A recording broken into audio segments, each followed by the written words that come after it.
નમસ્કાર. આજે તારીખ 23 એપ્રિલ 2025 બુધવારના રોજ સાંજે 5:30 કલાકે આત્મા હોલ, આશ્રમ રોડ, અમદાવાદ ખાતે ઓમ કોમ્યુનિકેશન દ્વારા યુનેસ્કો પ્રેરિત વર્લ્ડ બુક ડેની ઉજવણીના કાર્યક્રમનું આયોજન કરવામાં આવ્યું છે. આપ સૌનું સ્વાગત છે. આજે વર્લ્ડ બુક ડે અંતર્ગત માન્ય શ્રી કિરીટભાઈ દુધાત કૃષ્ણા દત્તા અને એન્ડ્રયુ રોબિન્સનના પુસ્તક રવિન્દ્રનાથ ટાગોર વિશે વક્તવ્ય આપશે.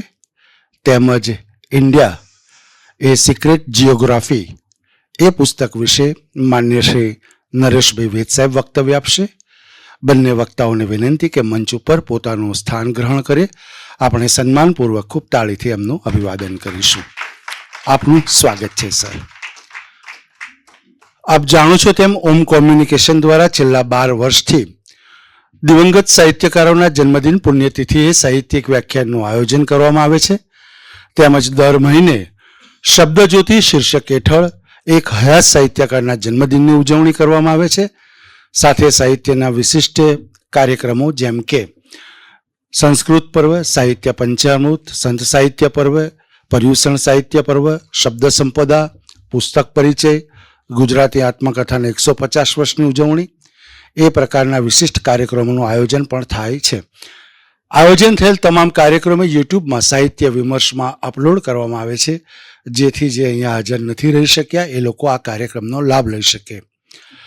આ બધા કાર્યક્રમોની સાથે આપણે વિશ્વ દિન એટલે વિશ્વ દિન નિમિત્તે જે કંઈ કાર્યક્રમો થતા હોય છે, વિશ્વ સંગીત દિવસ છે, વિશ્વ માતૃભાષા દિવસ છે, વિશ્વ પુસ્તક દિવસ છે, એ પ્રકારના જે વિશ્વ દિન જેની ઉજવણી કરવામાં આવે છે એ અંતર્ગત પણ આપણે કાર્યક્રમો કરતા હોઈએ છીએ.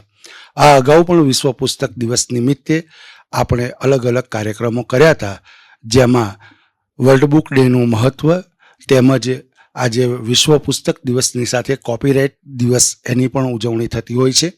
તો એ વિશેની પણ માહિતી એ અન્ય કાર્યક્રમો દ્વારા આપણે થયેલ છે.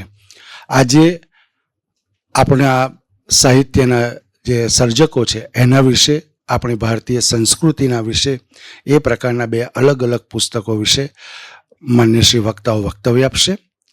સૌપ્રથમ આપણે વક્તાશ્રીનું સ્વાગત કરીશું. હું માન્ય શ્રી નમ્રતાબેન સોધનને વિનંતી કરું, આપ આવો અને દુધાત સાહેબનું સ્વાગત કરો.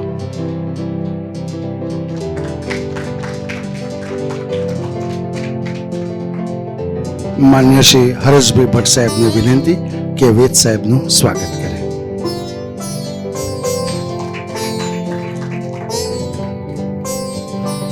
આભાર નમ્રતાબેન. આભાર હરેશભાઈ. કાર્યક્રમની રૂપરેખા કંઈક આ પ્રકારે રહેશે. સૌપ્રથમ માન્ય શ્રી કિરીટભાઈ દુધાત એ રવિન્દ્રનાથ ટાગોર એના એ પુસ્તક વિશે વક્તવ્ય આપશે.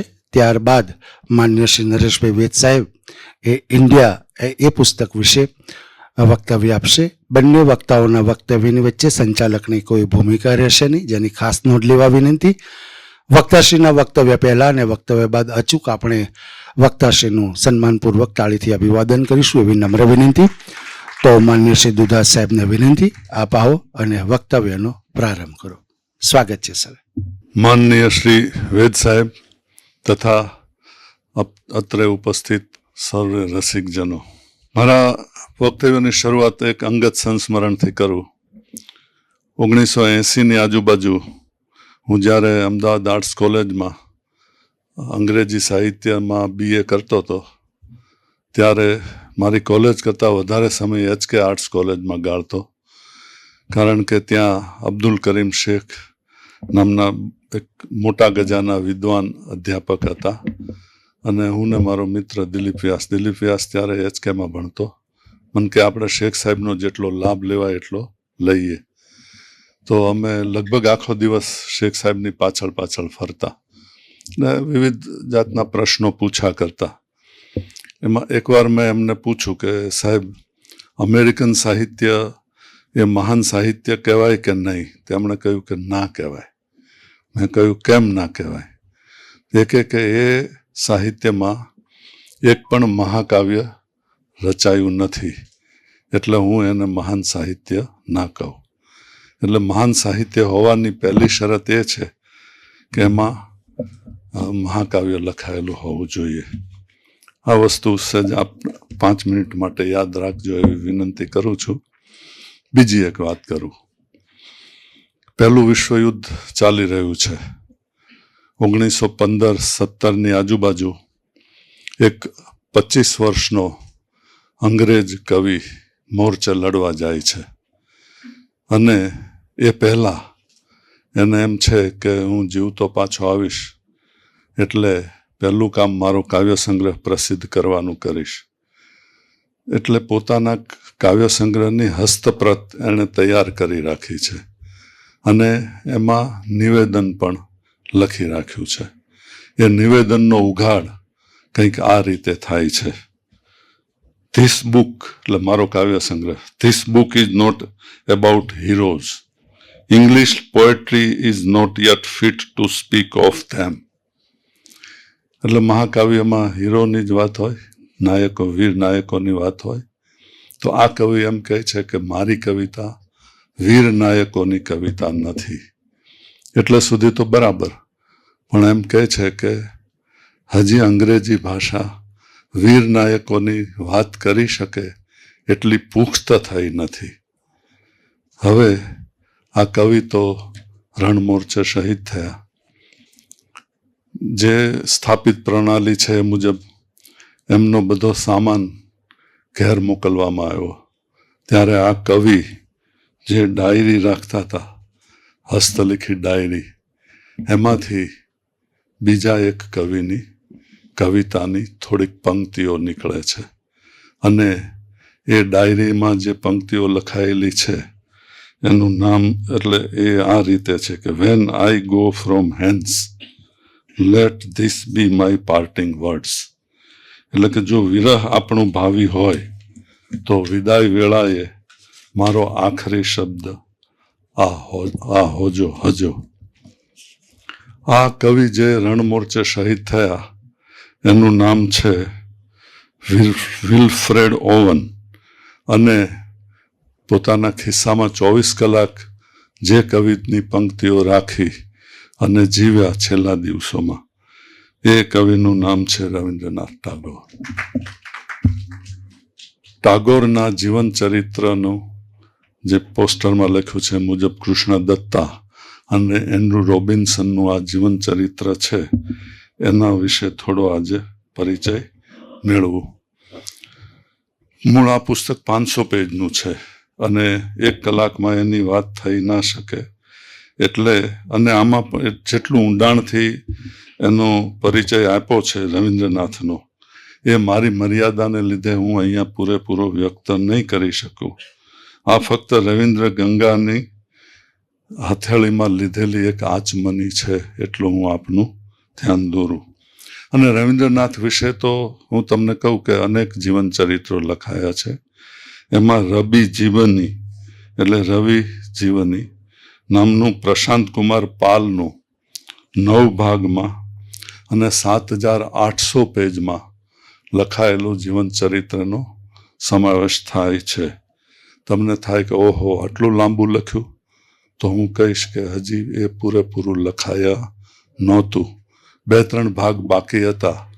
એ પહેલા આ ચરિત્રકારે વિદાય લીધી, એટલે આ 9 ભાગ પણ રવિન્દ્રનાથની પ્રતિભાની પૂરેપૂરું માહિતી આપતા નથી. આપણે ત્યાં આવી દીર્ઘ જીવન ચરિત્રો લખવાની એક પરંપરા છે. કદાચ ગુજરાતીમાં બહુ ઓછા લોકો જાણતા હશે કે D.G. તેંડુલકર નામના વિદ્વાને ગાંધીજીનું જીવન ચરિત્ર 8 ભાગમાં લખ્યું છે. તો હવે આપણે રવિન્દ્રનાથ તરફ આવીએ. રવિન્દ્રનાથના વડવાઓનું પગેરું સૌ પ્રથમ 15મી સદીમાં આપણને મળે છે. હાલમાં બાંગ્લાદેશના જેસોર નામનો જ્યાં પ્રદેશ છે, એ જેસોર પરગણામાં એક બ્રાહ્મણ જેનું નામ ગોવિંદરાય હતું, એ એક મુસ્લિમ છોકરીના પ્રેમમાં પડે છે અને લગ્ન કરવા છે. અને લગ્ન કરવા માટે જે શરત હોય છે મુસ્લિમ ધર્મમાં કે તમારે ઇસ્લામ અંગીકાર કરવો પડે.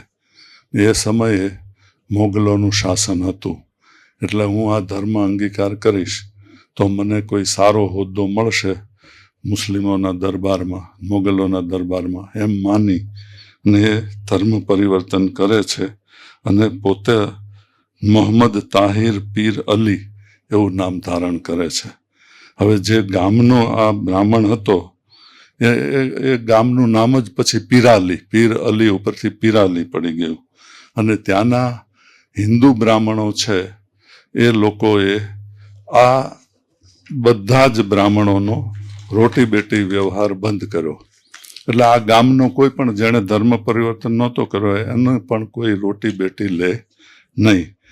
એટલે કંટાળીને રતિદેવ અને સુખદેવ નામના 2 ભાઈઓ આ પીરાલી ગામ છોડીને કોલકાતા આવ્યા અને સૌ પ્રથમ હુગલી કાંઠે નિવાસ કર્યો. અને ત્યાં જે માછીમારો હતા એ આ બ્રાહ્મણોને ભગવાન એટલે કે ઠાકુર કહેતા. અને રહેતા રહેતા આ કુટુંબની સાખ સરનેમ ઠાકુર પડી ને એમાંથી અપભ્રંશ થઈને ટાગોર થઈ. એટલે હવે આપણે રવિન્દ્રનાથની હું જ્યાં વાત કરું ત્યાં ટાગોર શબ્દ વાપરીશ. તો રવિન્દ્રનાથના દાદાનું એક ચરિત્ર લખાયું છે. એના દાદાનું નામ હતું પ્રિન્સ દ્વારકાનાથ. અને આ પ્રિન્સ દ્વારકાનાથ અઢળક સંપત્તિના માલિક હતા. એની પાસે એટલી બધી જમીન, એટલો બધો પૈસો હતો કે ઇંગ્લેન્ડમાં એ જ્યારે જાય ત્યારે મહારાણી વિક્ટોરિયા એમને અંગત મુલાકાત આપતી. એને અંગ્રેજી ભાષામાં ઓડિયન્સ, ટુ ગીવ ઓડિયન્સ એવું કહેવાય. એક સાથે 30-40 જણાને પણ મુલાકાત આપે. પણ આ પ્રિન્સ દ્વારકાનાથ એટલા પ્રભાવશાળી હતા કે એમને 1-to-1 ઓડિયન્સ મળેલું છે, 1થી વધારે વાર. એ રીતે ચાર્લ્સ ડિકન્સ, મહાન અંગ્રેજી નવલકથાકાર, પણ આ પ્રિન્સ દેવેન્દ્રનાથને ડિનર માટે બોલાવતા. અને કલકત્તામાં તો અંગ્રેજોમાં પણ એમની આબરૂ એટલી બધી હતી. દેવેન્દ્રનાથ ટાગોરની પાર્ટીમાં જવાનું મળે એટલા માટે અંગ્રેજો પણ તલપાપડ રહેતા. અને એ બધી પાર્ટી ચાલતી હોય ત્યારે આખું ટેબલ સજાયું હોય, 20-25-40 જાતની વાનગીઓ હોય. એ બધા અંગ્રેજો જમતા હોય, પણ બાજુમાં દેવેન્દ્રનાથ શાંતિથી બેઠા બેઠા જોતા હોય. એમણે ક્યારેય અંગ્રેજો સાથે ભોજન લીધું નથી, કારણ કે એમના માને એમણે વચન આપેલું કે આ વિદેશીઓ સાથે હું કદી જમીશ નહીં. એટલે અંગ્રેજો વિદાય થાય પછી જે ટેબલ ઉપર ડિનર લેવાયું હોય એ ટેબલને ગંગા જળથી શુદ્ધ કરી અને દેવેન્દ્રનાથ એકલા પછી એ ટેબલ ઉપર ભોજન લેતા. એટલે તમે વિચારો કે સંપત્તિ અંગ્રેજોને કારણે આવેલી છે, પણ એમની સાથે જમવા બેસવાનું નથી. તો એમના રવિન્દ્રનાથના પિતાજી એ છે એ મોટા દેવેન્દ્રનાથ ટાગોર, એ મોટા યોગાચાર્ય હતા. એટલે એમનું નામ મહર્ષિ પડેલું. અને બંગાળમાં યોગની જે આખી પ્રવૃત્તિ ચાલી એમાં એમનો બહુ મુખ્ય ફાળો હતો. એ ઉપરાંત આખું કુટુંબ બ્રાહ્મો સમાજમાં માનતું હતું.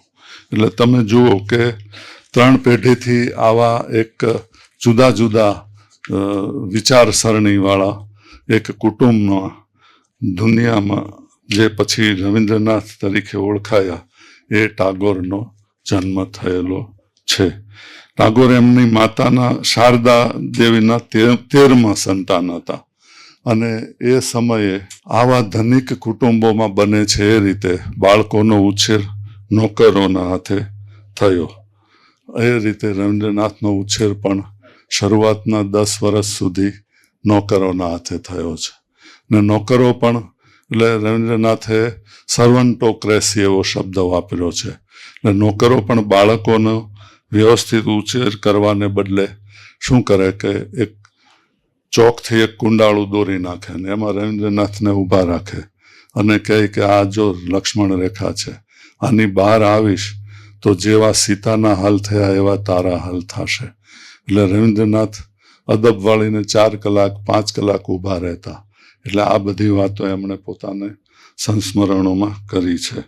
હવે રવિન્દ્રનાથને શિક્ષણ કઈ રીતે આપવામાં આવતું તો સવારે 4 વાગે જાગીને સૌ પહેલા કુસ્તી કરવાની, પછી સાહિત્ય ભણવાનું, પછી ગણિત ભણવાનું, પછી ભૂગોળ ભણવાનું, પછી ઇતિહાસ ભણવાનું રોજ, પછી શાળાએ જવાનું, પાછા આવીને ચિત્રકામ કરવાનું, પછી અંગ કસરત લેજીમના દાવ ખેલવાના અને છેવટે રાત્રે 9 વાગે અંગ્રેજી ભણવાનું.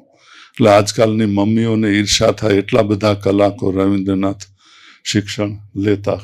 12 ને 4 16 કલાક એમનું શિક્ષણ ચાલે અને રવિવારે રજા નહીં, રવિવારે સંગીત અને વિજ્ઞાન વિષયો ભણતા. એટલે ટાગોરને શું થયું કે શાલેય એટલે શાળાના શિક્ષણ પ્રત્યે નફરત થઈ ગઈ અને અંગ્રેજી પણ ગમતું નહોતું. અને જ્યાં સુધી ગીતાંજલિ કાવ્ય સંગ્રહ બહાર ન પડ્યો ત્યાં સુધી એમણે સીધું અંગ્રેજીમાં કશું લખ્યું નથી. એટલે આવા રવિન્દ્રનાથ મનમાં આવું શિક્ષણ ન હોવું જોઈએ અને આવું ન હોવું જોઈએ તો કેવું હોવું જોઈએ એવો એક વિચારો એક મનોમંથન સાથે જીવ્યા. એમણે 8 વર્ષની વયે જોડકણા લખવાનું શરૂ કર્યું અને 10 વર્ષની વયે પિતાજીએ પછી એમને હાથમાં લીધા. પિતાજીની ઊંઘ એમને 10 વર્ષની વયે સાંપડી છે ને એમણે કહ્યું કે હવે આપણે પ્રવાસ કરીશું અને કોલકાતાથી 160 કિલોમીટરની રેલવે મુસાફરી કરીને એ બીરભૂમ જિલ્લાના બોલપુર સ્ટેશને પહોંચે છે ને ત્યાંની જમીન જોઈ અને વાતાવરણ જોઈને મહર્ષિ દેવેન્દ્રનાથને એમ થાય છે કે આ તો જાણે શાંતિ આપે એવી જમીન છે, શાંતિ નિકેતન છે. તો એ શબ્દ પિતાજીનો એ શબ્દ લઈ અને રવિન્દ્રનાથે આગળ જતા શાંતિ નિકેતનની સ્થાપના કરી. ટાગોરને વિદ્વાનો સાથે કદી ફાવ્યું નથી. એ માનતા કે જેમ કોલેજ અને યુનિવર્સિટીમાં હોદ્દો મોટો એટલો એના હોદ્દેદારનો આત્મા વધારે બુઠ્ઠો. અને રવિન્દ્રનાથ ઉપર તો હજારો લોકોએ PhD કર્યું હશે પણ રવિન્દ્રનાથ કદી 10માંથી આગળ ભણ્યા નથી. એટલે એમનું વિધિસરનું શિક્ષણ 10 ધોરણ સુધીનું છે. પછી 10 ધોરણ ભણી રહ્યા એટલે એમના મોટા ભાઈએ એમને શેલીદાહ નામના પૂર્વ બંગાળમાં એક એમની મોટી ટાગોર કુટુંબની એસ્ટેટ આવી હતી ત્યાં લઈ ગયા અને કહ્યું કે હવે તમારે આ એસ્ટેટનું મેનેજમેન્ટ કરવાનું છે. તો એ મેનેજમેન્ટ દરમિયાન ટાગોરને થોડો વહીવટ કરવાનો લાભ મળ્યો. હવે બીજી એક વાત જાણી લઈએ કે 1868માં ટાગોર જ્યારે 6 વર્ષના હતા ત્યારે એમના મોટાભાઈ જ્યોતિરિન્દ્રનાથના 19મે વર્ષે લગ્ન 9 વર્ષના કાદંબરી દેવી સાથે થયા. એટલે તમે વિચારો, દુલ્હા 19 વર્ષના અને દુલ્હન 9 વર્ષના. એ કાદંબરી દેવી ને પોતાના પતિ સાથે માનસિક રીતે ઉંમરના ભેદને કારણે ઓછું બનતું પણ એને બદલે સમાન વયના ટાગોર સાથે ખૂબ જ ગમતું. આ કાદંબરી દેવી એટલે ટાગોરની પ્રખ્યાત લઘુ નવલ નષ્ટ નીડના નાયિકા ચારુલતા. આ કાદંબરી દેવીને ટાગોરના મનમાં અથક્ય લાગણી રહી. બંનેને એકબીજા પ્રત્યે વ્યક્ત ન થઈ શકે અથવા વ્યાખ્યા ન થઈ શકે એવી લાગણી રહી છે. આમને આમ ટાગોર 18 વર્ષના થયા પણ એમની કારકિર્દી હજી જોઈએ એવી જામતી નહોતી. એટલે એમના પિતાએ એમને વકીલાતનું ભણવા માટે ઇંગ્લેન્ડ મોકલ્યા. પણ ઇંગ્લેન્ડ પણ એ ખાસ ઉકાળ્યું નહીં અને 2 વર્ષ પછી જેવા ગયા હતા એવા પાછા આવ્યા. પણ ટાગોરનું એક ગુજરાત કનેક્શન જોઈ લઈએ કે ઇંગ્લેન્ડ જતા પહેલા એ 1 મહિનો એમના મોટા ભાઈ સત્યેન્દ્રનાથ કે જે અમદાવાદમાં જજ હતા એના બંગલે રોકાયા છે. અને એ બંગલો આમ ભૂતિયો કહેવાય ને, વિશાળ પણ સૂનો, સૂનકાર ભર્યો, દિવસે પણ બીક લાગે એવો એ બંગલો હતો. તો એ આખું વાતાવરણ રવિન્દ્રનાથે આત્મસાત કરી અને એક પોતાની અત્યંત પ્રખ્યાત એવી ટૂંકી વાર્તા ક્ષુધિત પાષાણ રચે છે. એટલે પછી તો ટાગોર ઘણીવાર ગુજરાત આવ્યા છે, પણ પહેલી વાર ગુજરાત આવ્યા ત્યારે એમણે આ એક ટૂંકી વાર્તા સરસ મજાની લખી છે. મેં કહ્યું એમ ટાગોર ત્યાં ઇંગ્લેન્ડ ગયા, પણ ગયા હતા એવા પાછા આવ્યા. દરમિયાન એમણે ભગ્ન હૃદય નામની એક કવિતા લખી છે. પછી એમને એવું થયું કે આમાં તો બહુ લાગણી વેડા છે, એટલે એ કવિતા એમણે રદ કરી. પણ એ કવિતા વાંચીને ત્રિપુરાના મહારાજા, હવે એ સમયે રાજા મહારાજાઓ કવિતા વાંચતા હશે એવું લાગે, ત્રિપુરાના મહારાજા એટલા બધા પ્રભાવિત થઈ ગયા કે આ તો એક અદ્ભુત કવિતા છે. કવિતાનું શીર્ષક જ ભગ્ન હૃદય છે, એટલે આપણે જાણી શકીએ કે એમાં શું હશે. પણ મહારાજાએ એમના દિવાનને ખાસ રવિન્દ્રનાથને મળવા મોકલ્યા. કારણ એ હતું કે થોડા સમય પહેલા મહારાજાના રાણી છે એમનું અવસાન થયેલું અને અત્યંત શોકમાં હતા. એ દરમિયાન આ કવિતાએ એમને ઘણો માનસિક સધિયારો આપ્યો. એટલે એમણે પોતાના દિવાનને ખાસ રવિન્દ્રનાથને મળવા માટે મોકલ્યા અને કહ્યું કે મારે કવિને મળવું છે. પછી તો એમની મુલાકાત પણ થઈ હતી. પણ આ આખો ત્રિપુરાના મહારાજા સાથે એમનો સંબંધ આજીવન રહ્યો. અને રવિન્દ્રનાથે જ્યારે શાંતિ નિકેતનને વિશ્વ ભારતી શાળા અને યુનિવર્સિટીની સ્થાપના કરી અથવા તો જે કંઈ શૈક્ષણિક પ્રવૃત્તિ કરી એમાં ત્રિપુરાના મહારાજાએ એમને ખાસી સહાય કરી છે. એટલે આ ભગ્ન હૃદયને અર્પણ એમણે લેડી હેક્ટે એમ કરીને કર્યું છે. આ હેક્ટે રવિન્દ્રનાથે કાદંબરી દેવીને આપેલું વહાલભરું નામ હતું. તો આ સમય દરમિયાન ભાભી દિયર ઘણા નજદીક આવ્યા, પણ સત્યજીત રાયના કહેવા મુજબ એ બંનેનો સંબંધ અશરીરી હતો. આમ વર્ષો વીતતા ગયા અને 22મે વર્ષે ટાગોરના લગ્ન થયા. હવે ટાગોરે શું કર્યું છે, પોતાના સંસ્મરણોમાં કોઈ પણ વાત એટલી બધી વિગતે લખી છે કે અત્યારે સંશોધકોને કોઈ પણ સંશોધન કરવું હોય ટાગોર વિશે તો એમાંથી બધી વિગતો મળી રહે છે. પણ આવી નાની નાની વાતો વિસ્તારથી લખનાર ટાગોર પોતાના લગ્ન વિશે 2 જ વાક્યો લખે છે. વાક્ય નંબર 1, કારવારથી આવ્યો ને તરત મારા લગ્ન થયા.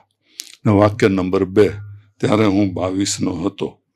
આમ ટાગોર કુટુંબ ગમે એટલું આગળ પડતું હોય પણ ટાગોર સહિતના બધા લોકોએ લગ્ન કર્યા છે ત્યારે કન્યા પક્ષે એ બાળ વિવાહ છે. એટલે રવિન્દ્રનાથ 22 વર્ષના હતા અને રવિન્દ્રનાથના પત્ની 10 વર્ષના હતા અને અભણ હતા. અને આ ટાગોર એસ્ટેટના એક સામાન્ય કર્મચારીના પુત્રી હતા કે જેમને અક્ષર જ્ઞાન કખ ગઘ બિલકુલ આવડતું નહોતું. અને ટાગોર તો લગ્ન પહેલા એમના પત્નીને જોયા પણ નહોતા. ડિસેમ્બર 1983માં પોતાનું ભવતારિણીની નામ છોડીને ટાગોરના પત્નીએ મૃણાલિની નામ ધારણ કર્યું અને એને અભ્યાસ કરવા માટે કોલકાતાના લોરેટો હાઉસ કોન્વેન્ટમાં મોકલવામાં આવ્યા. હવે બીજી એક ઘટના બને છે. ટાગોરના લગ્નને 5 મહિના થાય છે ત્યારે એપ્રિલ 1884માં રવિન્દ્રનાથના અત્યંત પ્રિય ભાભી કાદંબરી દેવી 25 વર્ષની વયે ઝેર ખાઈને આપઘાત કરે છે. પછીના વર્ષોમાં આ આપઘાતે ટાગોરનો જિંદગીભર પીછો કર્યો છે. કાદંબરી દેવીના આપઘાતનું કોઈ ચોક્કસ કારણ જાણવા મળ્યું નથી, પરંતુ સંભવિત કારણો એવા છે. એક કારણ એવું છે કે એ સમયે તેમના પતિ કોઈ નાટકની અભિનેત્રી સાથે સંબંધમાં આવેલા, એને કારણે ઘણું હતાશ રહેતા. બીજું કારણ એવું છે કે ટાગોર એમનાથી લગ્ન થયા એટલે સ્વાભાવિક છે થોડા માનસિક રીતે દૂર થઈ ગયેલા. અને ત્રીજું, 15 વર્ષના લગ્ન જીવન પછી પણ એ નિસંતાન હતા. ટાગોર બધા વિદ્વાન, પણ એમના બધા પત્નીઓ જે છે ટાગોર ફેમિલીમાં એ ચાડી ચુગલીખોર પ્રકારના સામાન્ય મહિલાઓ હતા. એટલે આ પણ ચાડી પણ થતી રહેતી કે 25 વર્ષની થઈ છતાં હજી વાંઝણી છે. તો આવા 4 કારણો હતા. એમાંથી કોઈ એક કારણ જવાબદાર હોઈ શકે, પણ ગમે એમ હોય ટાગોર કદી કાદંબરી દેવીને ભૂલ્યા નથી અને પોતાની નષ્ટનીડ લઘુ નવલમાં આ સંબંધને એમણે અમર બનાવ્યો છે. અને એથી વધારે અમર સત્યજીત રોયે 1964માં આ નવલકથા ઉપરથી ચારુલતા ફિલ્મ બનાવી છે. એ ફિલ્મ એટલી બધી પ્રશંસા પામેલી છે કે બ્રિટિશ ફિલ્મ ઇન્સ્ટિટ્યૂટ દર 10 વર્ષે વિશ્વના ઉત્તમ ફિલ્મ દિગ્દર્શક, ઉત્તમ ફિલ્મ વિવેચકોને પાસેથી એક સર્વે કરાવે છે કે તમારી દ્રષ્ટિએ જગતની હંમેશા, એટલે જ્યારથી પહેલી મૂવી બની ત્યારથી તો અત્યાર સુધીની ઉત્તમ 100 ફિલ્મો કઈ, તો એમાં ચારુલતા હંમેશા 1 થી 10ની અંદર રહી છે, આજની તારીખે પણ રહી છે. અને જે લોકોને ફિલ્મનો શોખ હશે એમણે ચારુલતા જોઈ હશે, ન જોઈ હોય તો હું ભલામણ કરું કે એ ફિલ્મ ખાસ જુએ. આખી ના જુએ તો પહેલી 15 મિનિટ જુએ, કે પહેલી 15 મિનિટમાં સહેજ પણ એક પણ શબ્દનો ડાયલોગ નથી. ખાલી ચારુલતા ઉપરના માળેથી નીચેની સ્ટ્રીટમાં પસાર થતા કોઈ વિદ્યાર્થી હોય, કોઈ બ્રાહ્મણ પૂજા કરીને જતો હોય, કોઈ ગાડું જતું હોય, એના ધ્વનિ જ છે. અને એ આખા દ્રશ્યો પ્રથમ 15 મિનિટ સુધી ફિલ્મમાં સત્યજીત રે એ રીતે કંડાર્યા છે કે ચારુલતા છે એ એકલતાથી પીડાય છે. એ આખી વાત એમાંથી સ્ફુટ થાય. દુનિયાની ઘણી ફિલ્મોએ આવા મહાન દ્રશ્યો આપ્યા છે, એમાંથી આ ચારુલતાનું આ દ્રશ્ય આજે પણ વિદ્વાનોમાં ખૂબ જ પ્રખ્યાત છે. ટાગોર ચિત્રકાર પણ હતા અને એમણે પાછલી જિંદગીમાં જ્યારે ચિત્રાંકનો કરવાનું શરૂ કર્યું ત્યારે વુમન્સ ફેસ નામનું એક જે ચિત્રાંકન કર્યું છે, વિદ્વાનો માને છે કે એની પ્રેરણા કાદંબરી દેવી છે. અને આ ચિત્રમાં સ્ત્રીના ચહેરા પરથી નીતરતી ખિન્ન સ્વપ્નશીલતા, માનવજાત પ્રત્યેની સહાનુભૂતિ વ્યક્ત કરતું અપાર્થિવ સૌંદર્ય આજે પણ જોનારાને સ્તબ્ધ કરી દે એવું છે. લગ્ન પછી ટાગોરને પિતાજીએ શેલીદા ખાતે આવેલા એસ્ટેટનો કબજો સોંપ્યો અને ત્યાં જ વસવાટ કરવાની સૂચના આપી. ટાગોરને હંમેશા મોટા મોટા શહેરોમાં, કોલકાતા અને એમાં હંમેશા ગૂંગળામણ થઈ છે. એટલે એ રાજી ખુશીથી આ એક જેને મોફ્યુસિલ અંતરિયાળ ગામ કહેવાય ત્યાં રહેવા ગયા. અને એ સમય દરમિયાન ટાગોરની સર્જકતા મોહરી ઉઠે છે. એમણે એમનો પ્રથમ નોંધપાત્ર કાવ્ય સંગ્રહ માનસી ત્યાં લખેલો છે. માનસીનો એક અર્થ મનમાં સેવેલી સ્ત્રી એવો પણ થાય છે, જે સંકેત વન્સ અગેન એમના ભાભી કાદંબરી દેવીનો હોવાનું વિદ્વાનો માને છે. આ માનસી સંગ્રહમાં ટાગોરે વ્યંજનો એટલે સ્વર અને વ્યંજન પૈકીના વ્યંજનો અને પયાર છંદનો એટલો અદ્ભુત વિનિયોગ કર્યો છે કે એ ના ભૂતો ના ભવિષ્યથી કર્યો છે કે એના પછી જેટલા કવિઓ આવ્યા છે એ ટાગોરના આ પયાર છંદની સરખામણી, હરીફાઈ કરી શક્યા. એનાથી ઉત્તમ તો લખી જ ના શકે, પણ એના જેવું પણ લખી નથી શક્યા. આ કાવ્યોમાં રવિન્દ્રનાથના કહેવા મુજબ મારું વ્યક્તિત્વ જાણે 2 વિરોધી પરિબળોનું રણ મેદાન બની ગયું છે. એક છે અદમ્ય ઉત્સાહથી ભરેલી પશ્ચિમી સંસ્કૃતિની કર્મણ્યતા એટલે એક્ટિવિટી, અને એની વિરુદ્ધ ભારતનું અકર્મણ્યત્વ એટલે ઇનએક્શન. પશ્ચિમની આ વાત એમના સમગ્ર સાહિત્યને લાગુ પાડી શકાય. એમનું નિવાસસ્થાન આ સમય દરમિયાન 24 કલાક પદ્મા નામની હોડીમાં હતું અને જે નદીમાં એ રહેતા એ નદીનું નામ પણ પદ્મા હતું. અહીંયાથી 24 કલાક રવિન્દ્રનાથે બારી બહાર જોયું છે. પળ પળ આકાર લેતું પરિવર્તન પામતી કુદરતને જોઈ છે. ગરીબ બંગાળી કુટુંબને જોયા છે અને એ લોકોના જીવન કેવા છે એ જોયું છે. એટલે એમણે કવિતા લખી, નવલકથા લખી અને અલસ ગતિએ આ જતા સમયમાં એમણે નિબંધ નાટકોનું પણ સર્જન કર્યું. પણ સૌથી ઉત્તમ સર્જન કર્યું હોય તો એ સમય દરમિયાન એમણે ટૂંકી વાર્તાઓ લખી છે. અને આ 10 વર્ષમાં 59 ટૂંકી વાર્તાઓ લખી છે, જેમાં કાબુલીવાલા, ખોખા બાબુનું પુનરાગમન, પોસ્ટ માસ્ટર એ પ્રકારની વાર્તાઓ આજે પણ વિશ્વ સાહિત્યમાં અમર છે. અને આ બધી વાર્તાઓ વિશે આપણા ઉમાશંકર જોશીએ અંગ્રેજીમાં એક દીર્ઘ લેખ લખ્યો છે. એટલે રવિન્દ્રનાથ ટાગોરની વાર્તા કલા વિશે જેણે વધારે જાણવું હોય એ આ ટાગોરનો લેખ વાંચે એવી મારી ભલામણ છે. પછીથી 1898થી 1901 સુધી 2.5 વર્ષ ટાગોર પત્ની અને બાળકો સાથે રહ્યા છે. ને આમ એમના પત્ની મૃણાલિની દેવી 1902માં 30 વર્ષના થયા ત્યારે કોઈ અજ્ઞાત બીમારીથી અવસાન પામે છે. આ વર્ષો દરમિયાન ટાગોર બાળકોનું હોમ સ્કૂલિંગ શરૂ કરાવે છે. હવે ટાગોર 40ના થયા છે, પણ કશી મહત્વની કહેવાય એવી કોઈ સિદ્ધિ એમણે મેળવી નથી. અને એમને એવું છે કે મારું એકમાત્ર જીવન કાર્ય છે એ સ્કૂલની સ્થાપના કરી અને ઉત્તમ નાગરિકોનું હું ઘડતર કરું. એટલે એ શાંતિ નિકેતનમાં જવા અધીરા થયા છે. એમને વેદકાલીન આદર્શો મુજબ આશ્રમ શાળા સ્થાપવી હતી. આ 8 વર્ષ દરમિયાન ટાગોરે ભારતીય સંસ્કૃતિમાં પૂરેપૂરા રમમાણ રહ્યા છે. પણ ફરીથી એમને એવું લાગે છે કે આ એક જ સંસ્કૃતિ પૂરતી નથી. એટલે 1908 પછી એ પશ્ચિમની સંસ્કૃતિના પણ સઘન પરિચયમાં આવે છે. પણ આ દરમિયાન ટાગોર એક અણધારું પગલું ભરીને પોતાની 2 દીકરીઓ કે જે 15 વર્ષની બેલા અને 10 વર્ષની રેણુકા હતી એનો બાળ વિવાહ કરાવી દે છે. હજી એ પૈસે ટકે પગભર નથી થયા એટલે દીકરીઓના આ લગ્નનો ખર્ચ પણ પિતાજી આપે છે.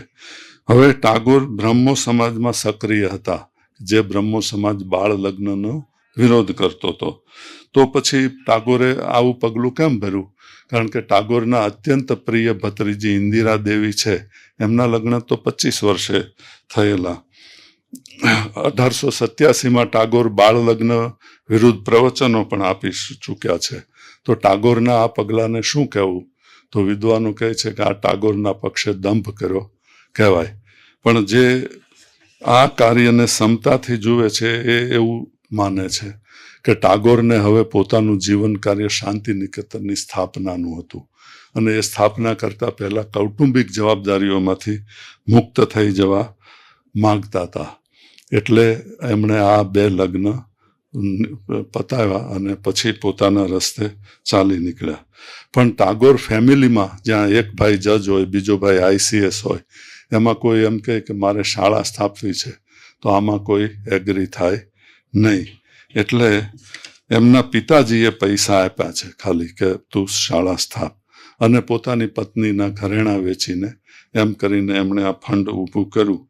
પછી પિતાજીએ એક ટ્રસ્ટેડ ડીડ બનાવી આપ્યું અને જેમાંથી ટાગોરને મહિને 1200 કે 1500 જેવા પૈસા મળતા. તો 21 ડિસેમ્બર 1901ના દિવસે 5 વિદ્યાર્થીઓના શાળા પ્રવેશ સાથે શાંતિ નિકેતનનો આરંભ થયો છે.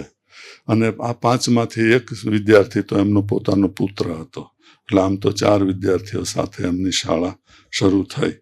અને ટાગોરની એક નવલકથા ઘરે બાહિરે નું શીર્ષકનો જો હું અહીંયા ઉપયોગ કરીને કહું તો અત્યાર સુધી ટાગોર પોતાને જે બાહિરે અનુભવતા હતા એ હવે આ શાળાના સ્થાપવાથી જાણે ઘરે આવ્યા હોય એવું જાણે ટાગોર અનુભવે છે.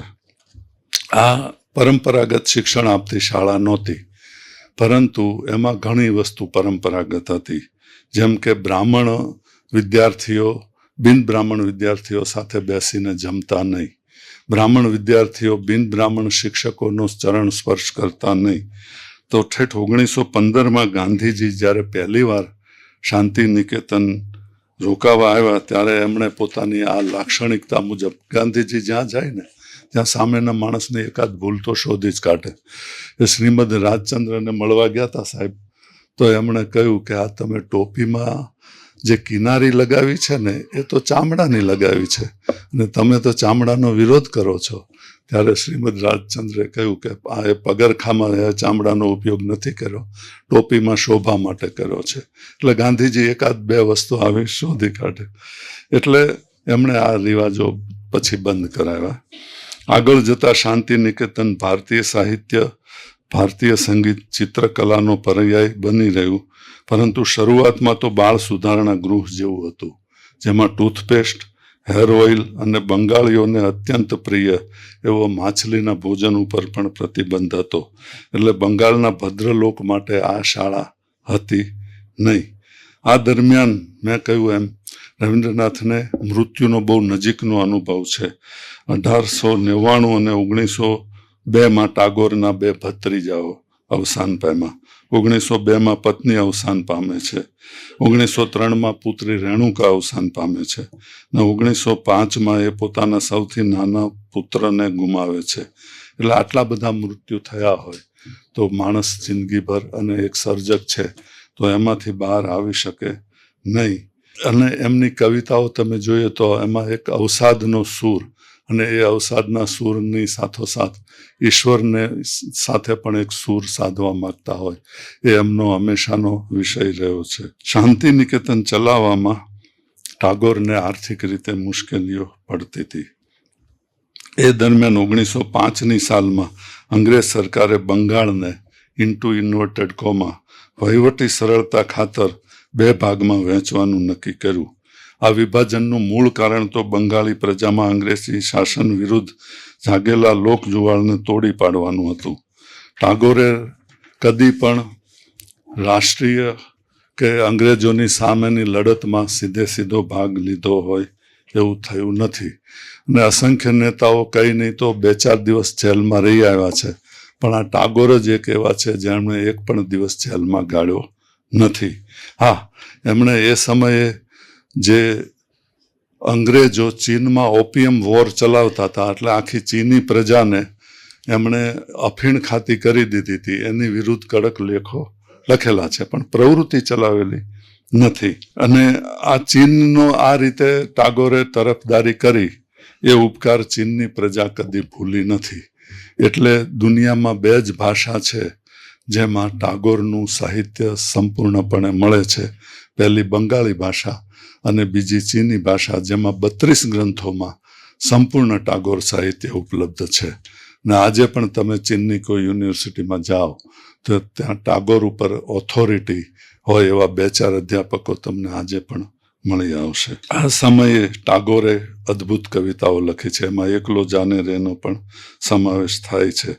તો આ ભાગલા સામે પ્રજાએ સ્વદેશીની લડત ઉપાડી અને આ વેળા ટાગોરે જન આંદોલનમાં ઝુકાયું અને સ્વદેશીની લડતના સર્વસ્વીકૃત નેતા બની રહ્યા. પણ એમને મન આ રાજકીય ચળવળ પૂરતી વાત મર્યાદિત નહોતી. એમને એવું થયું કે આ ચળવળનો એમણે જનતાના શિક્ષણ માટે પણ ઉપયોગ કરવો જોઈએ. એથી એમણે ઘરે બાહિરે નવલકથા લખી.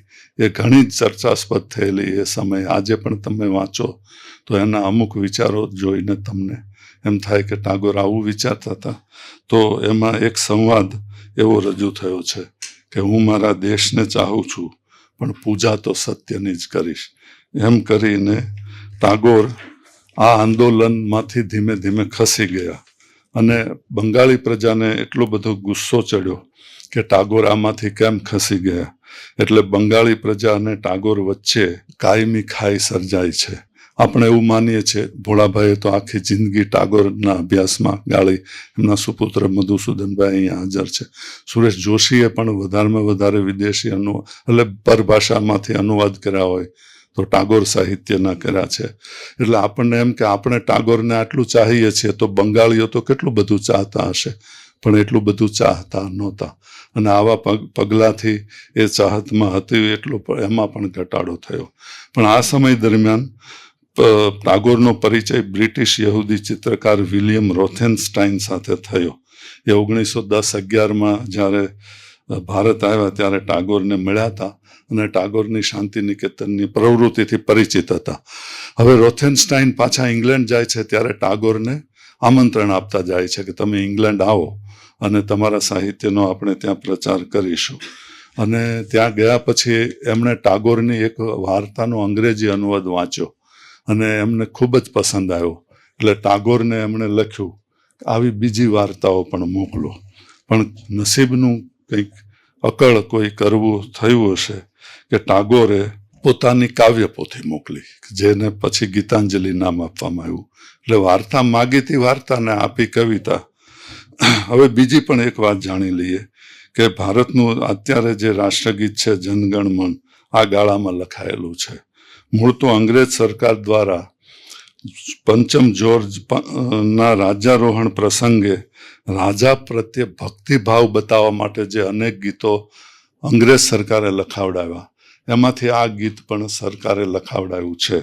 પણ પછીથી અંગ્રેજોને લાગ્યું કે આમાં તો બરાબર તીવ્ર રાષ્ટ્રભક્તિ વ્યક્ત થતી નથી એટલે એ ગીત એમણે સ્વીકાર્યું નહોતું, જે પછી રાષ્ટ્રગાન તરીકે ભારત સરકારે સ્વીકાર્યું. અને હજી પણ એવો વિવાદ ચાલ્યા કરે છે કે એક અંગ્રેજ રાજાની પ્રશંસામાં લખાયેલું ગીત આપણું રાષ્ટ્રગીત કેવી રીતે હોઈ શકે. ટાગોરે અલબત્ત એને એ રીતે ખુલાસો કર્યો છે કે ભારત ભાગ્ય વિધાતા એ શબ્દો જ્યારે મેં લખ્યા ત્યારે મારા મનમાં પંચમ જ્યોર્જ નહોતા પણ ઈશ્વર હતા. ટાગોરનું બીજું કાવ્ય અમર સોનાર બાંગ્લા એ બાંગ્લાદેશનું રાષ્ટ્રગીત છે. એટલે આ એક જ કવિ એવો છે કે જેના બે કાવ્યો બે દેશના રાષ્ટ્રગીત થયા હોય.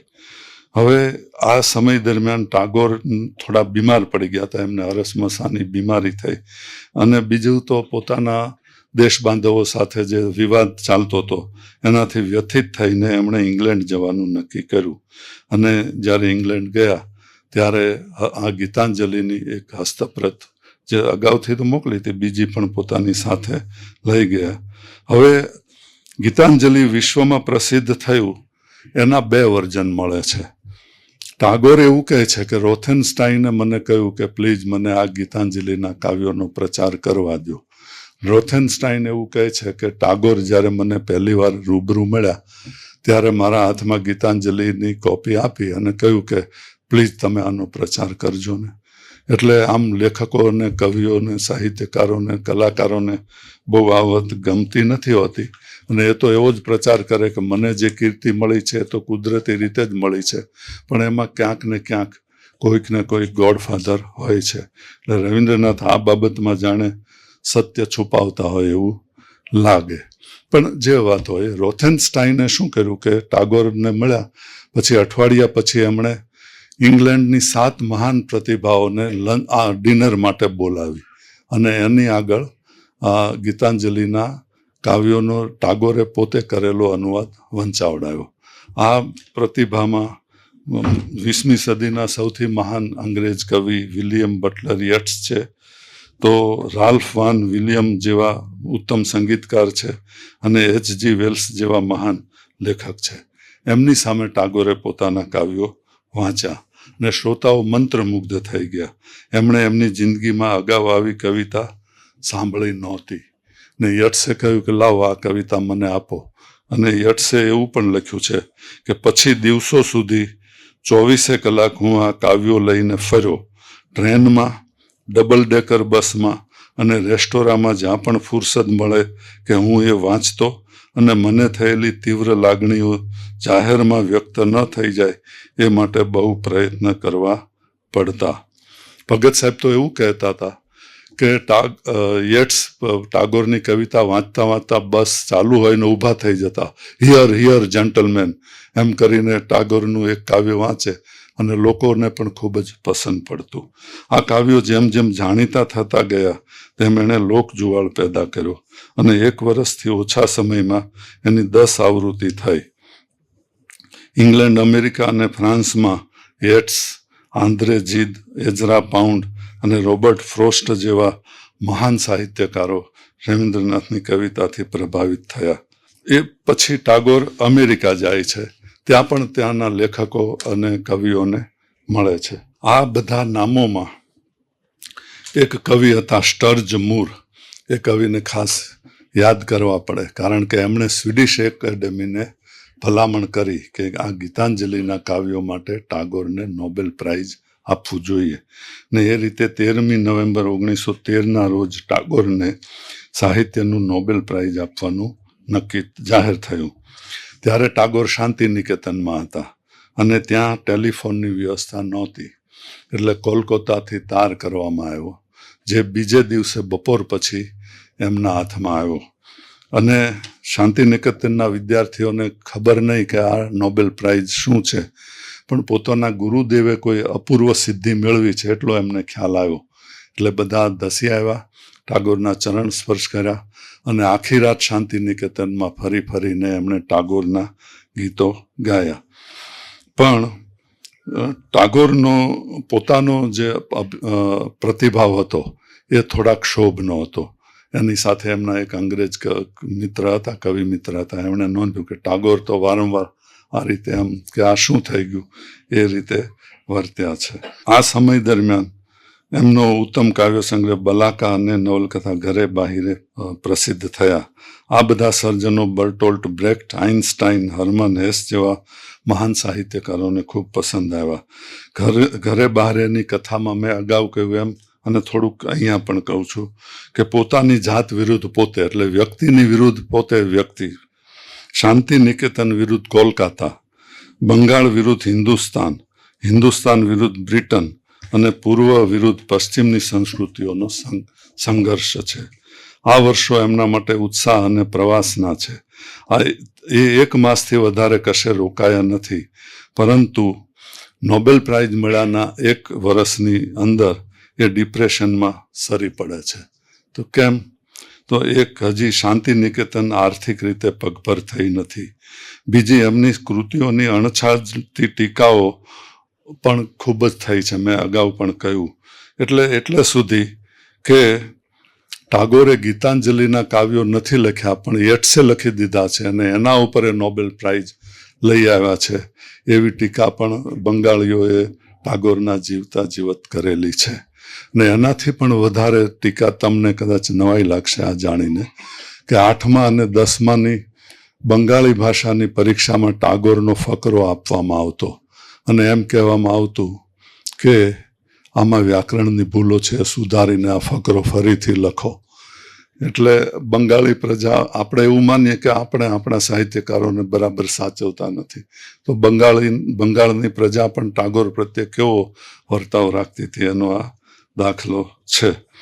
તો ટાગોરને એક એવું પણ હતું કે પોતે પિતા તરીકે, પછી એસ્ટેટના વહીવટદાર તરીકે, પછી શાંતિ નિકેતનના વહીવટદાર તરીકે કુટુંબ અને દેશ પ્રત્યે પણ કદી કોઈ સારી અને સાચી જવાબદારી નિભાવી નથી અને હવે નિભાવી શકવાના નથી. આ બધી વસ્તુએ એમને ખૂબ જ સ્ટ્રેસમાં લાવી દીધા અને એ ખાસો સમય એ આમાં રહ્યા. પછી 1915માં દીનબંધુ એન્ડ્રુઝના પ્રયત્નોથી ગાંધી અને ટાગોર મળે છે. બંનેને એકબીજા પ્રત્યે ખૂબ જ આદર છે. નામ કહેવાય છે કે ગુરુદેવ જે નામ છે એ ટાગોરને ગાંધીજીએ આપેલું છે.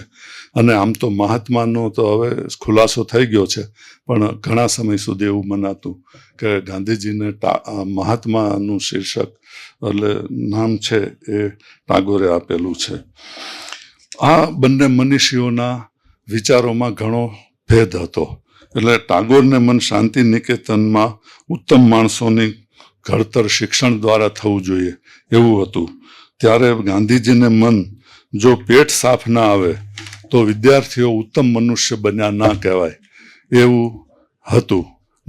અને ગાંધીજીના એક જેને કહેવાય ને વળગણ હતું.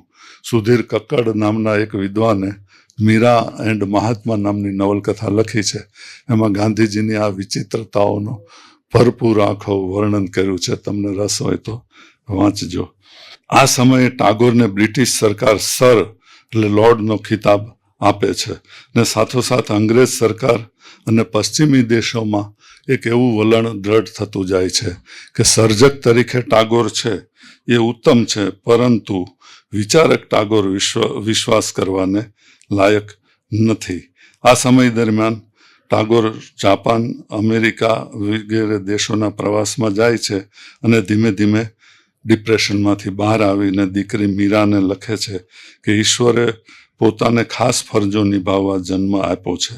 જાપાનમાં એમનું ભવ્ય સ્વાગત થયું, પણ જેમ જેમ ટાગોરે રાષ્ટ્રવાદ વિશે પોતાના વિચારો રજૂ કર્યા એમ જાપાનીઓની મહેમાન ગતિ ઓસરતી ગઈ. એવું જ અમેરિકામાં થયું. દુનિયા જ્યારે પ્રથમ વિશ્વયુદ્ધમાં ખૂંપેલી હોય ત્યારે આંધળા રાષ્ટ્રવાદ વિરુદ્ધ રવિન્દ્રનાથના પ્રવચનો લોકોના ગળે કેમ ઉતરે? આથી ટાગોર અમેરિકાની ટૂર અધૂરી મૂકીને ભારત પાછા આવે છે અને 1917માં એ સમયના બૌદ્ધિકની જેમ રવિન્દ્રનાથ પણ એવું માનતા કે અંગ્રેજોનું શાસન છે એ ભારત માટે આશીર્વાદ સમાન છે. આપણા દલપત રામે પણ હરખ હવે તો હિન્દુસ્તાન નામનું કાવ્ય લખેલું છે. એટલે એ સમયે સર્જકોમાં ને એમાં પણ આખી છાપ એવી હતી કે અંગ્રેજોનું શાસન આપણા માટે આશીર્વાદ છે. પણ 1919 આવતા તેમજ જલિયાવાલા બાગનું જે હત્યાકાંડ થયો એ પ્રસંગથી ટાગોરની આસ્થા અંગ્રેજોમાં અને અંગ્રેજી શાસનમાંથી ડગી જાય છે. એટલે પ્રસંગ જે દિવસે બન્યો એના લગભગ મહિના પછી આખા ભારતમાં આ લોકોને સાચા બનાવનો ખ્યાલ આવ્યો અને જ્યારે ટાગોરને આ જાણ થાય છે કે આમાં ખરેખર આવું બન્યું હતું ત્યારે એ નક્કર પગલાં લેવાનું એક મનમાં નક્કી કરે છે અને એ કોલકાતા જાય છે અને દેશબંધુ ચિત્તરંજન દાસને મળીને એવું કહે છે કે આપણે એક જાહેર ચળવળ ચલાવીએ, એક મિટિંગ રાખીએ જેમાં હું અધ્યક્ષ સ્થાને રહું, તમે પણ હાજરી આપો અને આપણે જનતાને જાગૃત કરીએ. પણ દેશબંધુ એમાં સંમત થતા નથી. પછી ટાગોરે બીજા પણ પ્રયત્નો કર્યા, પણ એમાં બંગાળમાંથી કોઈ સંમત ન થયું. ભારતના આખી જિંદગી વિરોધી રહેલા ચર્ચિલે પણ ઇંગ્લેન્ડની સંસદમાં એવું કહ્યું કે આધુનિક ભારતના ઇતિહાસમાં અંગ્રેજ સરકારનું આ સૌથી જઘન્ય કૃત છે, છતાં ટાગોરને એનો વિરોધ કરવામાં કોઈએ મદદ ન કરી. એથી ટાગોરને એવું થયું કે હવે મારે જાતે જ પગલું ભરવું પડશે. એટલે 30મી મેના રોજ 1919 30મી મેના રોજ ટાગોર એક પત્ર લખીને અંગ્રેજ સરકારને વિનંતી કરે છે કે સરકારે મને જે સરનો ખિતાબ આપ્યો છે એ પાછો ખેંચી લે. હવે આવી નાની નાની બાબતોમાં પણ ગાંધીજી હંમેશા પોતાની પ્રતિક્રિયા વ્યક્ત કરતા હતા, પરંતુ આ પગલાં માટે એમને અભિનંદન આપવાનું સૌજન્ય ગાંધીજી પણ બતાવતા નથી. એ ઉપરાંત 1919ના ડિસેમ્બરમાં અમૃતસરમાં મોતીલાલ નહેરુના અધ્યક્ષ સ્થાને મળેલા કોંગ્રેસના અધિવેશનમાં આ ખિતાબ લઈ લેવાની વિનંતી કરતા ટાગોરના આ પગલાંને બિરદાવતો ઠરાવ લાવવામાં આવ્યો ત્યારે એ ઠરાવ પણ કોંગ્રેસ કારોબારી મંજૂર કરતી નથી. ઉલટાનું 1925માં ટાગોરે ગાંધીજીના ખાદી અને ચરખાની તરફેણમાં કરેલી હાકલનો ટાગોરે વિરોધ કર્યો ત્યારે ગાંધીજી તમતમી જાય છે ને 2 મહિના સુધી તો કશો જવાબ આપતા નથી.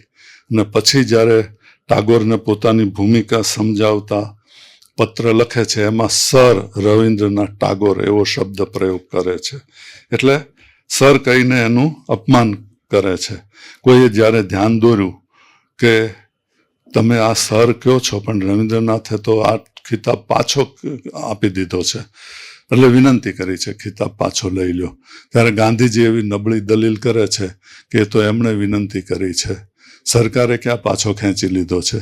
તો એને દલીલ આપણે એમ કહી શકીએ દલીલમાં કે ગાંધીજીને પણ અંગ્રેજ સરકારે કૈસરે હિન્દનો સરપાવ આપેલો, જે એમણે ખિલાફતની ચળવળની તરફેણમાં પાછો આપેલો, એટલે આ ખિતાબનો હું ત્યાગ કરું છું એમ કહેલું. બંને પ્રસંગોમાં અંગ્રેજ સરકારે એ ખિતાબ પાછો ખેંચેલો નહીં. એટલે એવોર્ડ વાપસી જે કરે છે એમને ખ્યાલ હોવો જોઈએ કે પોતાના પક્ષે એવોર્ડ વાપસી કરે એ 50% જ કૃત્ય કહેવાય. સરકાર જ્યારે પાછો ખેંચે ત્યારે એ પૂરું થયું કહેવાય.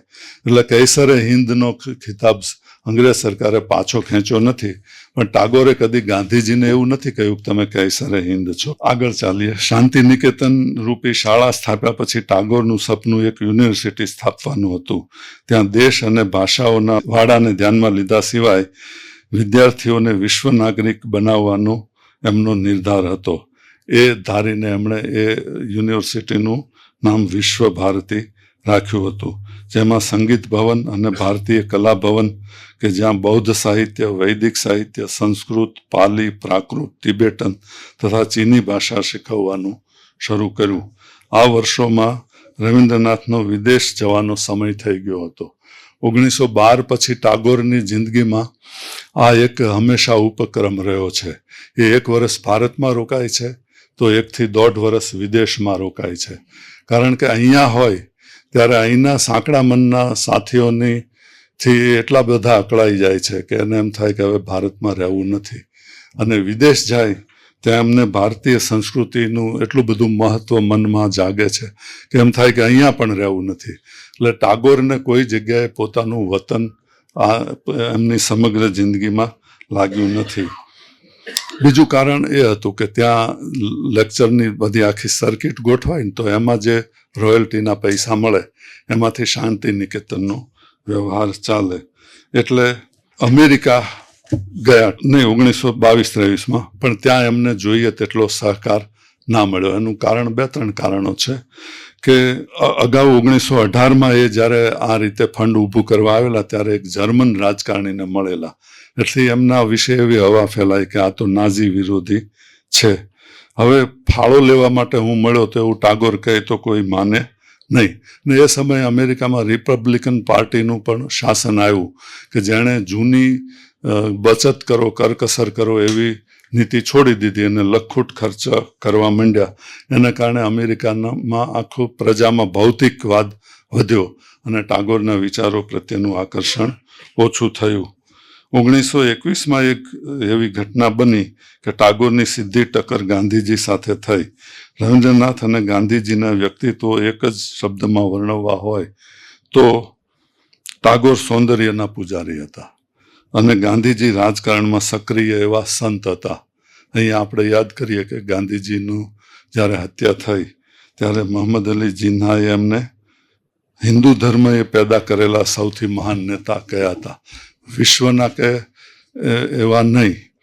એટલે ગાંધીજીની અસહકારની હાકલથી ટાગોર એટલા બધા અકળાયા કે એમણે જાહેરમાં પોતાની અસંમતિ બહુ કડક શબ્દોમાં વ્યક્ત કરી. એમાં એમને ટૂંકી દ્રષ્ટિનો રાષ્ટ્રવાદ દેખાયો. ટાગોરે ગાંધીજીને સ્પષ્ટ લખ્યું કે તમારી સ્વયંસેવકો પસંદ કરવાની પદ્ધતિ એવી છે કે હોશિયાર યુવકોને તમે લડાઈ માટે તમારી પાસે રાખી લો છો અને મીડિયોકર એટલે ટાગોરે લેસ ટેલેન્ટેડ એવો શબ્દ વાપર્યો છે, મીડિયોકરને તમે શાળા ખોલવાનું કહો છો. એટલે તમારી નીતિમાં પણ ભેદ છે એવું એમણે ગાંધીજીને કહ્યું. પછી તો એ ગાંધીજીને રૂબરૂ મળ્યા અને એક આખી રાત બંને સાથે બેઠેલા છે અને ગાંધીજીએ ટાગોરને ખૂબ મનાવ્યા કે તમે આ અસહકારની ચળવળમાં મને સાથ આપો, પણ ટાગોર એમાં સંમત થયા નથી. એ એવું માનતા હતા કે તમારી અહિંસા ઉપર છલ્લી છે. અને ફેબ્રુઆરી 1922માં ચૌરી ચોરામાં સત્યાગ્રહીઓએ 22 પોલીસોને જીવતા સળગાવી દીધા.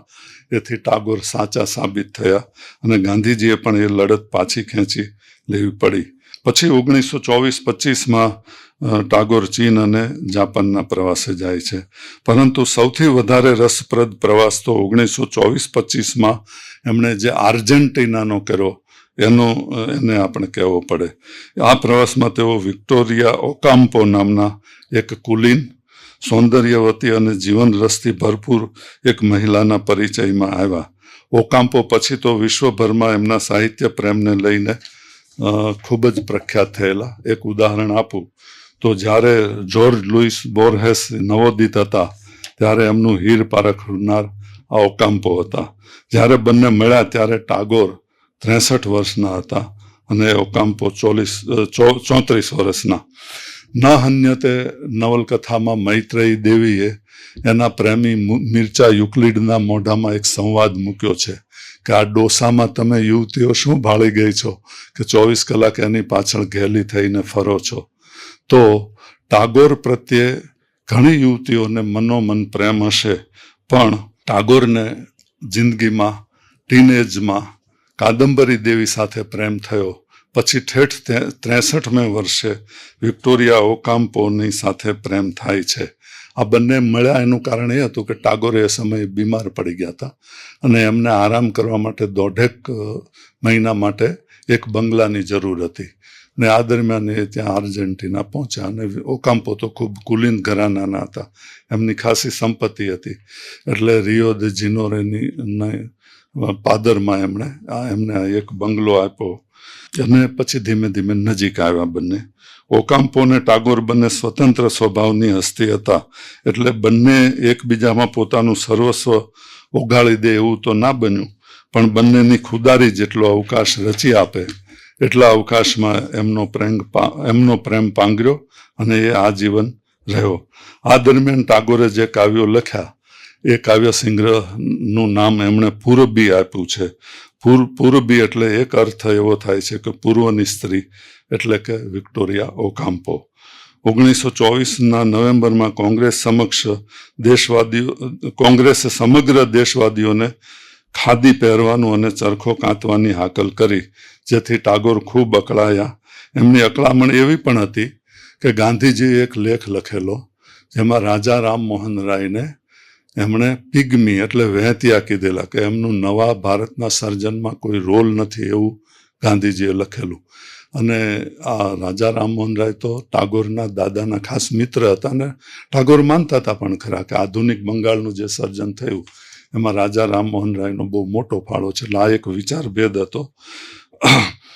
અને પછી ટાગોરે કલ્ટ ઓફ ચરખાનો સંપ્રદાય એક શીર્ષકથી એવો લેખ લખ્યો જે વાંચીને ગાંધીજી ખૂબ જ વ્યથિત થયા હતા. અને પછી 2 મહિના પછી એમણે જે પત્ર લખ્યો અને સરનો જે ઉલ્લેખ કર્યો એ આપણે આગળ જોઈ ગયા છે. રવિન્દ્રનાથ એમને મહાત્મા કહેતા અને ગાંધીજી એમને ગુરુદેવ કહેતા. આ બંનેના મનમાં એકબીજા તરફ સાચો આદર હતો, પણ બંનેના દ્રષ્ટિકોણ દરેક ક્ષેત્રમાં તદ્દન ભિન્ન હતા અને એ ના હોય તો બંનેની મહાનતા વિશે આપણને શંકા જાય. ટાગોર મહાન કવિ અને અનોખા કેળવણીકાર હતા, પણ જ્યાં રાજકીય વિચારસરણીને પારખવાનો સમય આવે ત્યાં એ હંમેશા ઊણા ઉતર્યા છે. 1926માં એમણે ઇટલીનો પ્રવાસ કર્યો ત્યારે એ મુસોલિનીના મહેમાન બન્યા હતા અને મુસોલિનીને એમને બધું બતાવ્યું, જો મેં કેવો ફેરફાર કરી દીધો છે. હકીકતમાં તો ફાંસીવાદના જનક મુસોલિની હતા એ આપણે જાણીએ છીએ.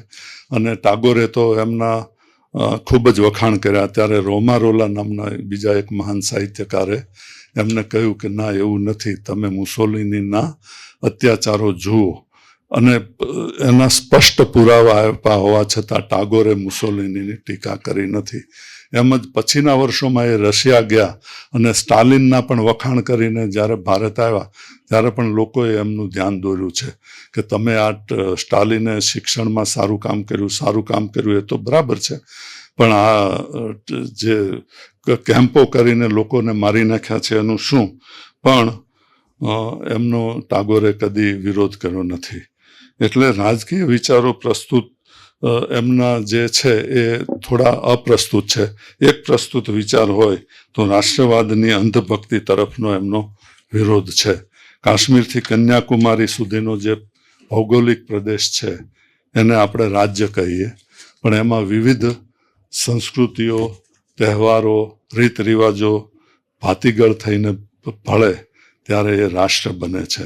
આજે પણ આપણે રાષ્ટ્રના નામે રાજ્યની જાણે પૂજા કરતા હોઈએ તેવું લાગે. એટલે આપણને આજે પણ ટાગોરના વિચારો બહુ સ્વીકારતા હોય એવું વાતાવરણ નથી. અને એમણે જોયું કે આ વસ્તુ ભારતમાં જ નથી, વિદેશોમાં પણ છે, અમેરિકામાં છે, ઇંગ્લેન્ડમાં છે. એટલે પાછલા વર્ષોમાં એમણે જે પ્રવાસ કર્યા એ પશ્ચિમના દેશોના નહીં પણ એશિયાના દેશોના વધારે પ્રવાસ કર્યા છે. મેં કહ્યું એમ ટાગોર અને ગાંધીજીને ઘણા મતભેદો રહ્યા હતા. ટાગોર માનતા હતા કે લોકોને આઝાદી અપાવતા પહેલા એમને શિક્ષિત કરવા જોઈએ અને આપણે પશ્ચિમી જ્ઞાન અને ટેકનોલોજીનો છોછ કરવો ન જોઈએ. ગાંધીજીને ટાગોરે એકવાર લખેલું કે આપણે આઝાદીની લડાઈમાં સત્યાગ્રહ થકી લોકોના મનમાં વિરોધ અને ધિક્કારની લાગણી એટલે ધિક્કાર કરવાનું શીખવીએ છીએ અને એ અત્યંત હાનિકારક છે. ને ટાગોરે એવું લખેલું કે અંગ્રેજો ચાલ્યા જશે ને પછીની આ પ્રજામાં આ ધિક્કારનું તત્વ તો કાયમી રહેવાનું છે. એટલે બનશે એવું કે મુસ્લિમો હિન્દુઓનો ધિક્કાર કરશે, હિન્દુઓ મુસ્લિમોનો ધિક્કાર કરશે, ભણેલા અભણોનો ધિક્કાર કરશે ને વાયસે વર્ષા, અને ગામડાના અને શહેરના લોકો એકબીજાને ધિક્કારશે. એટલે ટાગોર આ બહુ સૂક્ષ્મ રીતે જાણી ગયેલા. પણ આટલી ગાંધીજીની ચરખાની અને ખાદીની તાનાશાહી જોઈ શકેલા ટાગોર વિશ્વના નેતાઓની તાનાશાહી જોઈ શકતા નથી. એ એક નવાઈની વાત છે.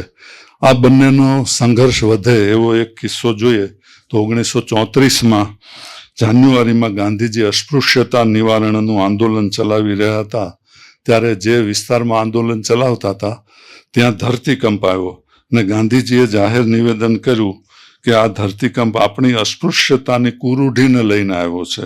ત્યારે ટાગોરે ગુસ્સે થઈને નિવેદન કર્યું કે એ રીતે સ્થાનિક સ્થિતિને લીધે બ્રહ્માંડમાં કોઈ ફેરફાર ના થાય, ધરતીકંપ થવાના વૈજ્ઞાનિક કારણો હોય.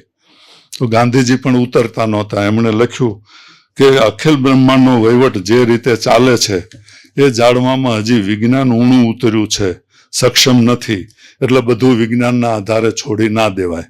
હાલમાં જે લોકો ફેસબુકિયા વિવાદોમાં મહાસુખ માણે છે એમને આ વિવાદોથી ગાંધીજી કે ટાગોર વિરુદ્ધ 2-4 FB પોસ્ટ માટે ઘાસચારો મળી રહેશે એમ ગણીને જો એમની દાઢ સળકી હોય તો વાત હજી અધૂરી છે. ટાગોરને જ્યારે લાગ્યું કે શાંતિ નિકેતન અને વિશ્વ ભારતી જ્યારે હું હવે બહુ વધારે સમય માટે ચલાવી શકું એમ નથી, મારી પાસે પૈસા નથી, ત્યારે એમણે ગાંધીજીને એક SOS મોકલ્યો, તાત્કાલિક પત્ર લખ્યો અને કહ્યું કે હાલ તો આ સંસ્થાઓ ચલાવવા માટે 25,000 રૂપિયાની જરૂર છે. મેં પેલું ઇન્ફ્લેમેશન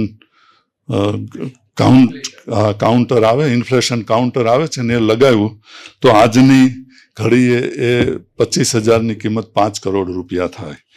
એટલે ગાંધીજીએ તરત જ ઘનશ્યામદાસ બિરલાને સૂચના આપી અને કહ્યું કે આ રકમ તાત્કાલિક તમે ટાગોરને પહોંચાડો. તો એમ પણ જાણી લઈએ કે 1915 પછી જ્યારે 1940માં ગાંધીજી શાંતિ નિકેતન પધાર્યા ત્યારે ટાગોરને ખાતરી થઈ ચૂકી હતી કે હવે મારું લાંબુ આયુષ્ય નથી. એટલે એમણે જીવ રેડીને બંને આ જે સંસ્થા બનાવેલી એ ભાંગી ન પડે એટલા માટે ગાંધીજીને વિનંતી કરી કે હવે હું તો વધારે સમય નથી, પણ મારી આંખ મીચાય એ પછી આ બંને શૈક્ષણિક સંસ્થાઓને કોઈ અડચણ ન આવે એવી જવાબદારી તમે લ્યો. અને ગાંધીજીએ એ જવાબદારી લીધેલી. પછી તો 1951માં આ સંસ્થા વિશ્વ ભારતીને કેન્દ્ર સરકારે સેન્ટ્રલ યુનિવર્સિટી જાહેર કરી છે અને ત્યારથી ભારતના વડાપ્રધાન છે એમને આ સમિતિ જે છે સેન્ટ્રલ યુનિવર્સિટીની સમિતિ એ એમને ચાન્સેલર તરીકે નિમતી આવી છે. એક મોરારજીભાઈને બાદ કરતા ભારતના દરેક વડાપ્રધાન આ યુનિવર્સિટીના ચાન્સેલર રહ્યા છે, ઇન્ક્લુડિંગ નરેન્દ્રભાઈ મોદી. તો હવે આપણે અંત તરફ જઈએ. ટાગોર શું હતા? એ વિશ્વ કક્ષાના ચિત્રકાર હતા.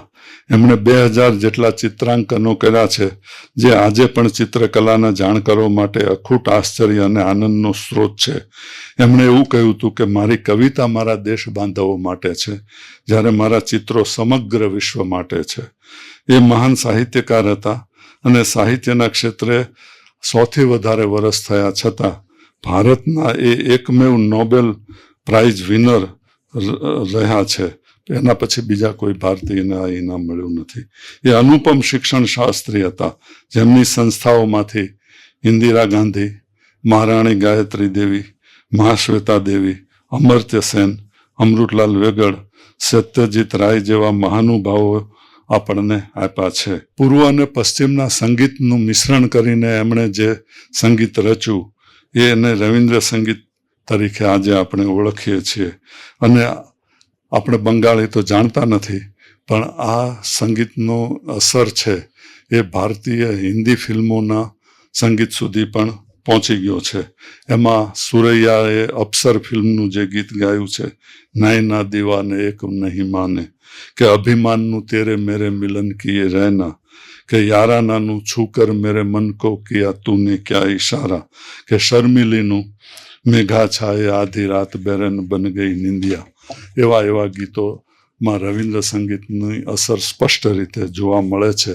આ બધા ગીતો હટાવી લઈએ તો પણ એકલો જાને રે કેટલી બધી રીતે કેટલા બધા લોકોએ ગાયું છે અને હજી પણ ગવાતું આવે છે. એમ 20મી સદીના રાજકારણમાં ફક્ત એક જ મહાનુભાવનું નામ આપવું હોય તો ગાંધીજીનું આપી શકાય, અને કલા અને સાહિત્યના ક્ષેત્રે જો એક જ વ્યક્તિનું નામ આપવું હોય તો રવિન્દ્રનાથ ટાગોરનું આપી શકાય. આ વિભૂતિએ 7મી ઓગસ્ટ 1941ના દિવસે પોતાના ઘર જોડાસાંકોમાં અંતિમ શ્વાસો લીધા. એ રૂમમાં લીધા કે જ્યાં 80 વર્ષ પહેલા જ્યાં પોતે જન્મેલા. આ દિવસે આખું કલકત્તા એમને વિદાય આપવા એકઠું થયું. આ દિવસનું ઝીણવટભર્યું વર્ણન શિવકુમાર જોશીની નવલકથા આભરૂએ એની નવલક ધારેમાં છે. આવી ભવ્ય સ્મશાન યાત્રા એ પછી ફક્ત ગાંધીજીની નીકળી હતી એવું કહેવાય છે. પરંતુ બંગાળીઓ આ પ્રસંગે એટલા બધા રાગાવેગમાં આવી ગયેલા કે ટાગોરની આખરી નિશાની તરીકે એમના માથાના બધા વાળ લઈ ગયા, ચેહ ઠંડી થાય પહેલાં એમના અસ્થિ ફંપોસીને લઈ ગયા અને ચિતાની રાખ પણ લઈ ગયા. જે પ્રતિભાને જીવતે જીવ આપણી પ્રજા પ્રમાણી ના શકી એને પછી આપણે આ રીતે પોતાના કર્યા. ટાગોરના રાષ્ટ્રવાદ વિશેના પ્રવચનો આજે પણ વિશ્વના કોઈ રાજકીય નેતાને પચે એમ નથી. એમના અભિન્ન મિત્ર E.P. થોમ્સને કહ્યું છે કે the West is still after a century groping in the half light to discern the features of Tagore's genius. એક સદી પછી પણ પશ્ચિમ હજુએ ટાગોરની પ્રતિભાને પારખવા માટે આછા પ્રકાશમાં ફાંફા મારી રહ્યું છે. આપણે એમ કહીએ કે ફક્ત પશ્ચિમ જ નહીં પણ ભારત હજી આછા અંધારામાં એ જ રીતે ફાંફા મારે છે. તો આવો આ વિશ્વ પુસ્તક દિવસે આ પ્રતિભાને સમજવાનો આપણે એકડે એકથી પ્રયાસ કરીએ. આભાર.